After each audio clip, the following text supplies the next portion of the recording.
you cannot and should not have a marriage that is not built on the foundation of shared values.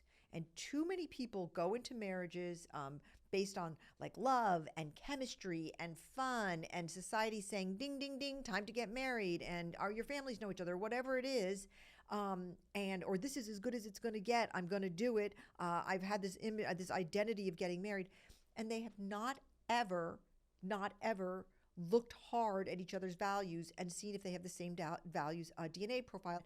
Every happy marriage, in my experience, including my own, is built on an understanding of your partner's values. In the best case scenario, shared values, but where you don't share your values, that you have respect and you have an explicit understanding that your values are different.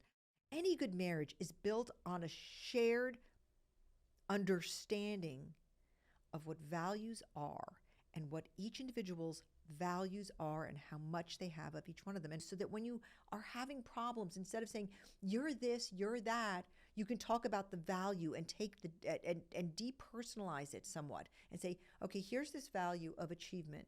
Here's how much I've got, how much as you've got. Can we bridge that gap? How do we do that? Or can we just respect our differences around it?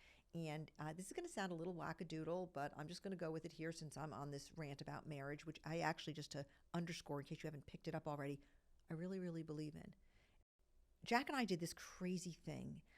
We talked about our marriage as if it was a member of the marriage. So we would say, there's Susie, and there's Jack, and then there's Susie and Jack's marriage. And every single time we had to make a decision, we first asked, how does it affect the marriage? We would never made a decision where we said, well, this really affects Susie this way, and this really affects Jack that way. Let's decide between who's getting affected more and who's getting affected less. We would say, what does this do for the marriage? The marriage was this holy, reverent thing that we held up as the most important thing to both of us. And we did everything in service of that thing, the marriage.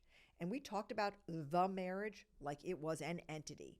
And every single time something came up, I remember Jack saying to me, we were deciding something about vacation. He said, well, should we just consult the marriage? And I said, yes, let's bring it into the conversation. And then we like pretended the marriage was there. And then we said, well, marriage had, and that's how I know it sounds kind of wackadoodle, but one time Jack was asked to give the toast at the wedding of another couple, and he got up and he gave this impassioned speech about how we did that, and people were like, what the F? But that couple took it to heart, and the wife often says to me, we still do that thing with the marriage. And you know what that is?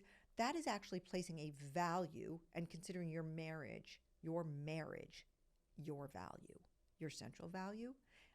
And you tend it and you love it and you care for it like it is more important than the two of you.